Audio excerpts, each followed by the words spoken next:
purport. Here is a description of the transcendental and eternal form of the absolute personality of Godhead. The Supreme Lord is not formless.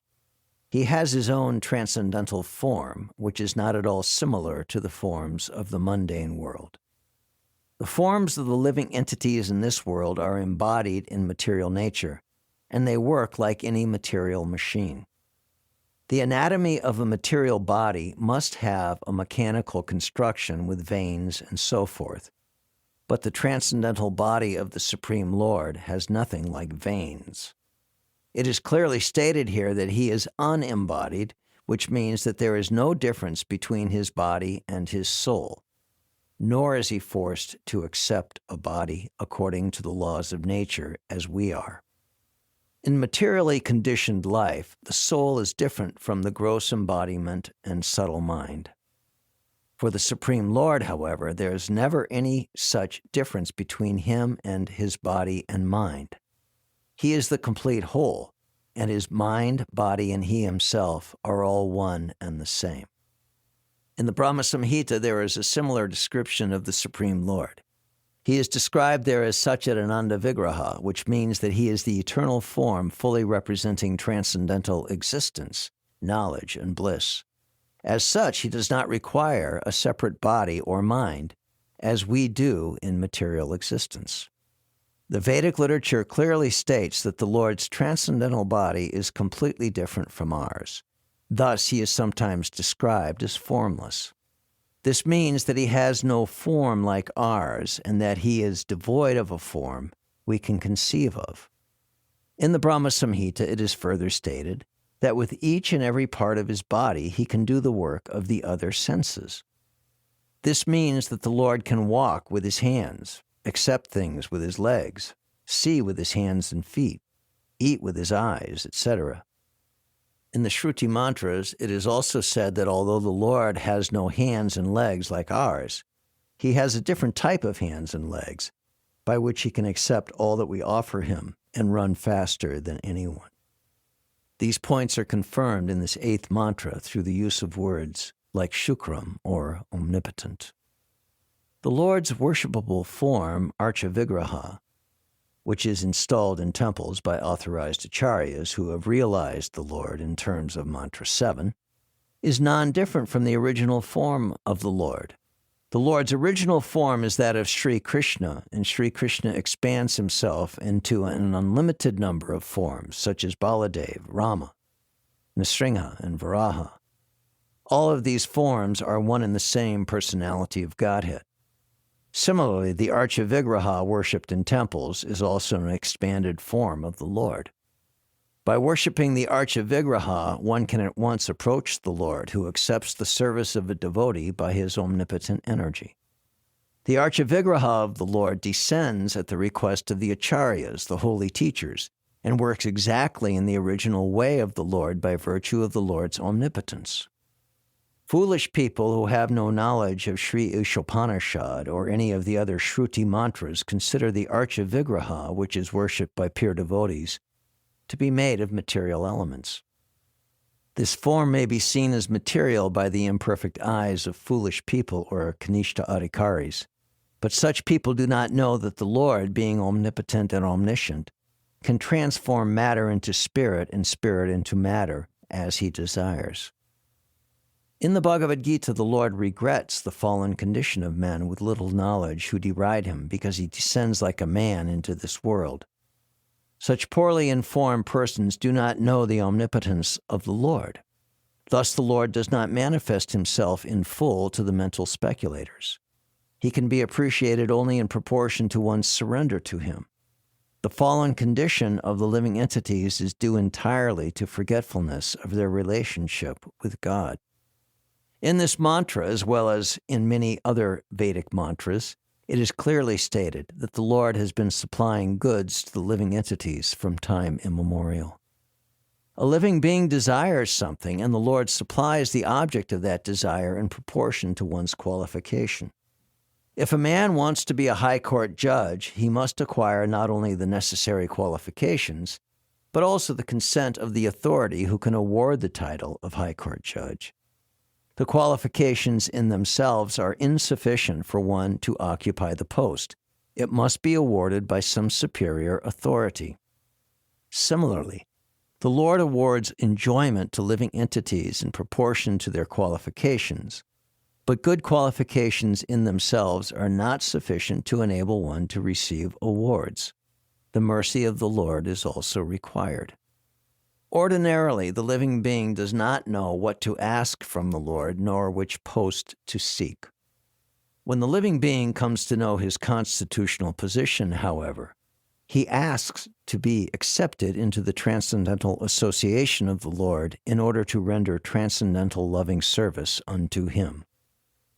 Unfortunately, living beings under the influence of material nature ask for many other things, and they are described in the Bhagavad Gita as having divided or splayed intelligence. Spiritual intelligence is one, but mundane intelligence is diverse. In Srimad Bhagavatam, it is stated that those who are captivated by the temporary beauties of the external energy forget the real aim of life, which is to go back to Godhead. Forgetting this, one tries to adjust things by various plans and programs, but this is like chewing what has already been chewed. Nonetheless, the Lord is so kind that he allows the forgetful living entity to continue in this way without interference. Thus, this mantra of Sri Isopanishad uses the very appropriate word yata atyata, indicating that the Lord rewards the living entities just in pursuance of their desires.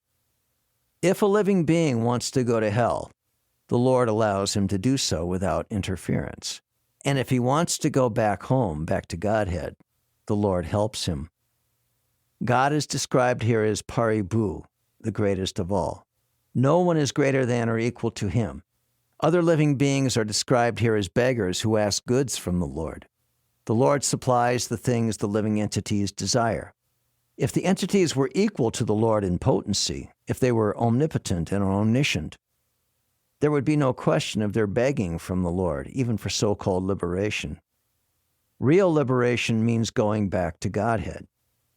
Liberation as conceived of by an impersonalist is a myth, and begging for sense gratification has to continue eternally unless the beggar comes to his spiritual senses and realizes his constitutional position. Only the Supreme Lord is self-sufficient. When Lord Krishna appeared on earth 5,000 years ago, he displayed his full manifestation as the personality of Godhead through his various activities. In his childhood, he killed many powerful demons, such as Aghasura, Bakasura, and Shakatasura, and there was no question of his having acquired such power through any extraneous endeavor. He lifted Govardhan Hill without ever practicing weightlifting. He danced with the gopis without social restriction and without reproach. Although the gopis approached him with a paramour's feelings of love, the relationship between the gopis and Lord Krishna was worshipped even by Lord Chaitanya, who was a strict sannyasi and rigid follower of disciplinary regulations. To confirm that the Lord is always pure and uncontaminated, Sri Isopanishad describes him as Shuddham, or antiseptic, and Apapa Vidham, or prophylactic. He is antiseptic in the sense that even an impure thing can become purified just by touching him. The word prophylactic refers to the power of his association. As mentioned in the Bhagavad Gita, a devotee may appear to be Sudarachara, not well behaved, in the beginning, but he should be accepted as pure because he is on the right path. This is due to the prophylactic nature of the Lord's association. The Lord is also a Papa Vidham because sin cannot touch him. Even if he acts in a way that appears to be sinful, such actions are all good, for there is no question of his being affected by sin. Because in all circumstances he is Shuddham, most purified, he is often compared to the sun. The sun extracts moisture from many untouchable places on the earth, yet it remains pure. In fact, it purifies obnoxious things by virtue of its sterilizing powers.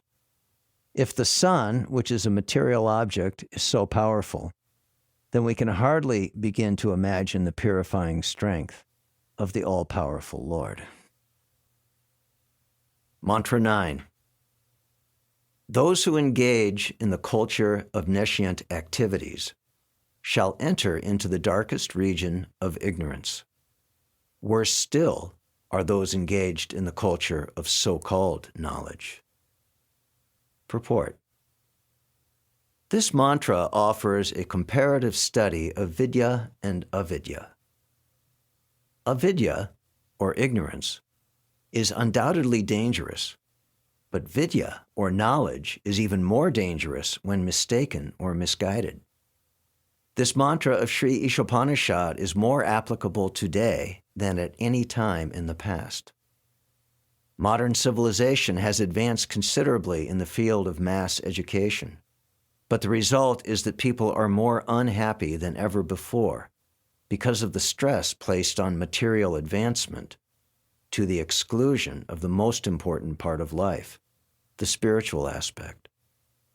As far as vidya is concerned, the first mantra has explained very clearly that the Supreme Lord is the proprietor of everything, and that forgetfulness of this fact is ignorance.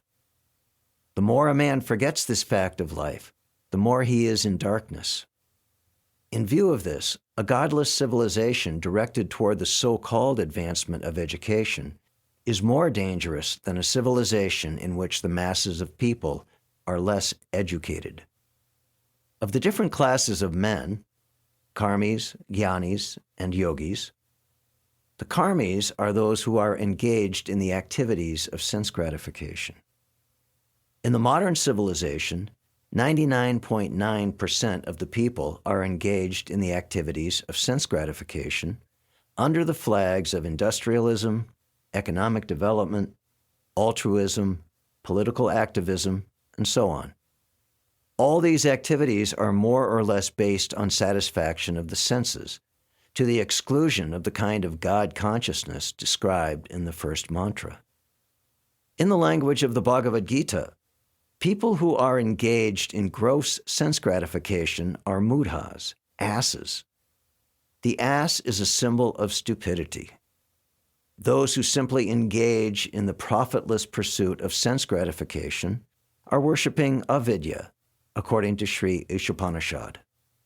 And those who play the role of helping this sort of civilization in the name of educational advancement are actually doing more harm than those who are on the platform of gross sense gratification.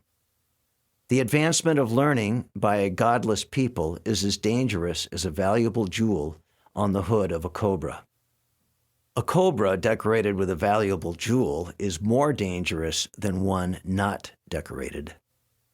In the Hari Bhakti Sudodaya, the advancement of education by a godless people is compared to decorations on a dead body. In India, as in many other countries, some people follow the custom of leading a procession with a decorated dead body for the pleasure of the lamenting relatives. In the same way, modern civilization is a patchwork of activities meant to cover the perpetual miseries of material existence. All such activities are aimed towards sense gratification. But above the senses is the mind, and above the mind is the intelligence, and above the intelligence is the soul. Thus, the aim of real education should be self-realization, realization of the spiritual values of the soul. Any education which does not lead to such realization must be considered avidya, or nescience. And to culture such nescience means to go down to the darkest region of ignorance. According to the Bhagavad Gita, mistaken mundane educators are known as Veda Vada Rata and Mayaya Parita Gyan. They may also be atheistic demons, the lowest of men. Those who are Veda Vada Rata pose themselves as very learned in the Vedic literature, but unfortunately they are completely diverted from the purpose of the Vedas. In the Bhagavad Gita, it is said that the purpose of the Vedas is to know the personality of Godhead. But these Veda Vada Rata men are not at all interested in the personality of Godhead. On the contrary, they are fascinated by such fruitive results as the attainment of heaven. As stated in Mantra 1, we should know that the personality of Godhead is the proprietor of everything, and that we must be satisfied with our allotted portions of the necessities of life. The purpose of all Vedic literature is to awaken this God consciousness in the forgetful living being, and this same purpose is presented in various ways in the different scriptures of the world for the understanding of a foolish mankind. Thus, the ultimate purpose of all religions is to bring one back to Godhead. But the Veda Rata people, instead of realizing that the purpose of the Vedas is to revive the forgetful soul's lost relationship with the personality of Godhead, take it for granted that such side issues as the attainment of heavenly pleasure for sense gratification, the lust for which causes their material bondage in the first place, are the ultimate end of the Vedas. Such people misguide others by misinterpreting the Vedic literature. Sometimes they even condemn the Puranas, which are authentic Vedic explanations for laymen. The Veda Ratas give their own explanations of the Vedas, neglecting the authority of great teachers or acharyas. They also tend to raise some unscrupulous person from among themselves and present him as the leading exponent of Vedic knowledge. Such Veda Vadaratas are especially condemned in this mantra by the very appropriate Sanskrit words Vidyayam Rataha. Vidyayam refers to the study of the Vedas because the Vedas are the origin of all knowledge, or Vidya, and Rata means those engaged. Vidyayam Rataha thus means those engaged in the study of the Vedas. The so-called students of the Vedas are condemned herein because they are ignorant of the actual purpose of the Vedas on account of their disobeying the acharyas. Such Veda Ratas search out meanings in every word of the Vedas to suit their own purposes. They do not know that the Vedic literature is a collection of extraordinary books that can be understood only through the chain of disciplic succession. One must approach a bona fide spiritual master in order to understand the transcendental message of the Vedas. That is the direction of the Mundaka Upanishad. These Veda Rata people, however, have their own acharyas who are not in the chain of transcendental succession. Thus, they progress into the darkest region of ignorance by misinterpreting the Vedic literature. They fall even further into ignorance than those who have no knowledge of the Vedas at all. The Maya Paritagyan class of men are self-made gods. Such men think that they themselves are God and that there is no need of worshiping any other god. They will agree to worship an ordinary man if he happens to be rich, but they will never worship the personality of Godhead. Such men, unable to recognize their own foolishness, never consider how it is that God can be entrapped by Maya, his own illusory energy. If God were ever entrapped by Maya, Maya would be more powerful than God. Such men say that God is all-powerful, but they do not consider that if he is all-powerful, there is no possibility of his being overpowered by Maya. These self-made gods cannot answer all these questions very clearly. They are simply satisfied to have become God themselves. Mantra 10. The wise have explained that one result is derived from the culture of knowledge, and that a different result is obtained from the culture of nescience. Purport. As advised in Chapter 13 of the Bhagavad Gita, one should culture knowledge in the following way. 1. One should become a perfect gentleman and learn to give proper respect to others. 2. One should not pose himself as a religionist simply for name and fame. 3. One should not become a source of anxiety to others by the actions of his body, by the thoughts of his mind, or by his words. 4. One should learn forbearance even in the face of provocation from others. 5. One should learn to avoid duplicity in his dealings with others. 6. One should search out a bona fide spiritual master who can lead him gradually to the stage of spiritual realization. And one must submit himself to such a spiritual master, render him service, and ask relevant questions. 7. In order to approach the platform of self-realization, one must follow the regulative principles enjoined in the revealed scriptures. 8. One must be fixed in the tenets of the revealed scriptures. 9. One should completely refrain from practices which are detrimental to the interest of self-realization. 10. One should not accept more than he requires for the maintenance of the body. 11. One should not falsely identify himself with the gross material body, nor should one consider those who are related to his body to be his own. 12. One should always remember that as long as he has a material body, he must face the miseries of repeated birth, old age, disease, and death. There is no use in making plans to get rid of these miseries of the material body. The best course is to find out the means by which one may regain his spiritual identity. 13. One should not be attached to more than the necessities of life required for spiritual advancement. 14.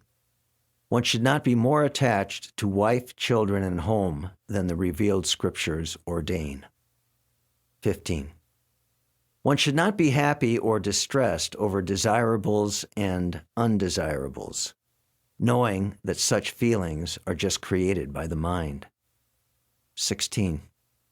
One should become an unalloyed devotee of the personality of Godhead, Sri Krishna, and serve him with rapt attention. 17.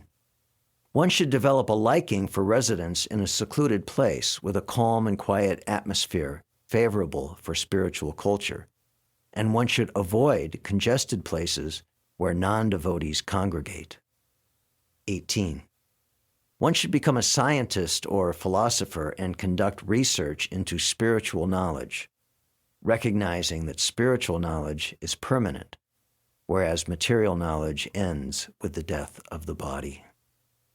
These 18 items combine to form a gradual process by which real knowledge can be developed.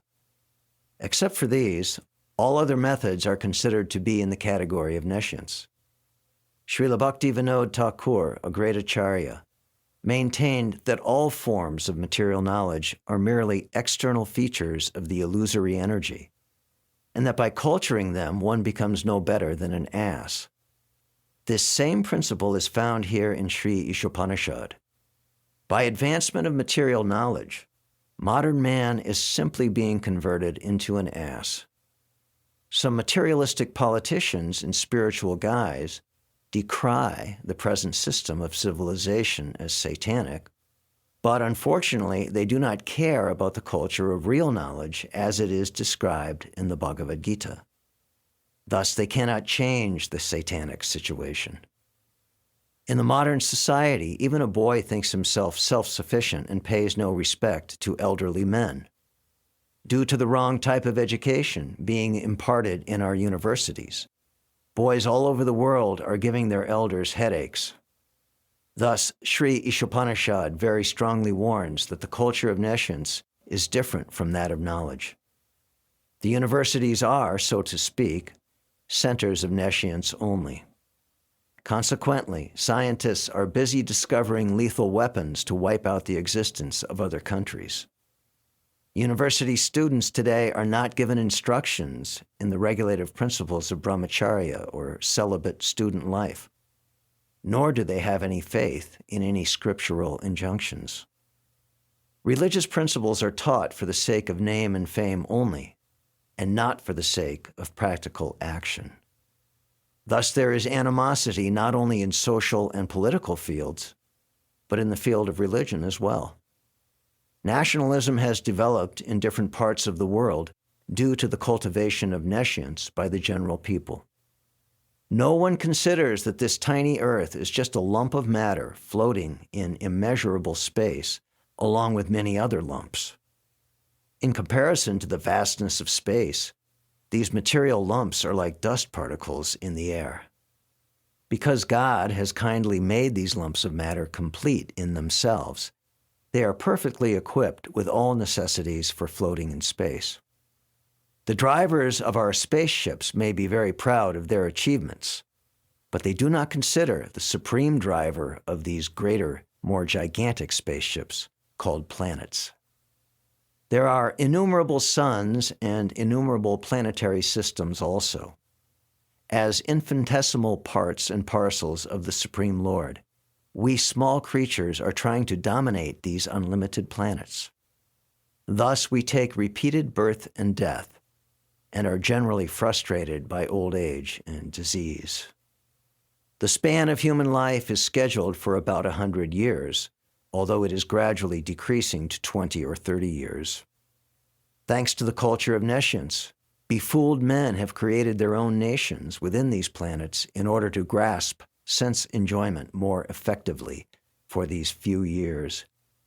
Such foolish people draw up various plans to render national demarcations perfectly, a task that is totally impossible. Yet, for this purpose, each and every nation has become a source of anxiety for others. More than 50% of a nation's energy is devoted to defense measures, and thus spoiled. No one cares for the cultivation of real knowledge, yet people are falsely proud of being advanced in both material and spiritual knowledge. Sri Isopanishad warns us of this faulty type of education, and the Bhagavad Gita gives instructions as to the development of real knowledge.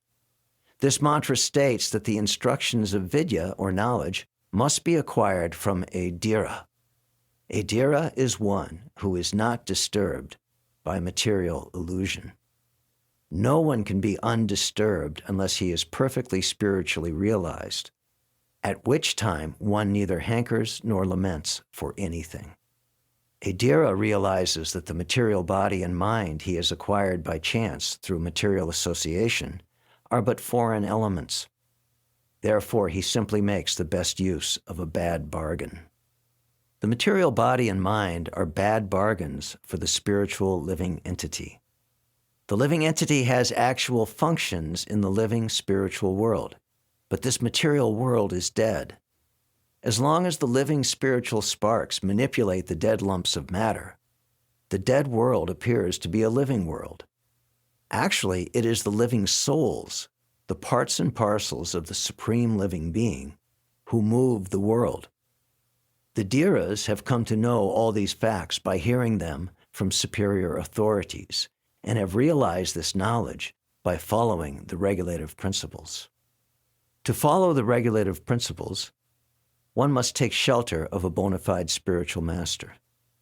The transcendental message and regulative principles come down from the spiritual master to the disciple. Such knowledge does not come in the hazardous way of nescient education. One can become a dhira only by submissively hearing from a bona fide spiritual master. Arjuna, for example, became a dhira by submissively hearing from Lord Krishna, the personality of Godhead himself.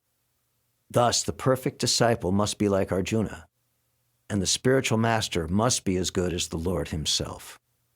This is the process of learning vidya, or knowledge, from the dhira, the undisturbed. An adhira, one who has not undergone the training of a dhira, cannot be an instructive leader. Modern politicians who pose themselves as dhiras are actually adhiras, and one cannot expect perfect knowledge from them. They are simply busy seeing to their own remuneration in dollars and cents. How, then, can they lead the mass of people to the right path of self-realization? Thus, one must hear submissively from a dhira in order to attain actual education.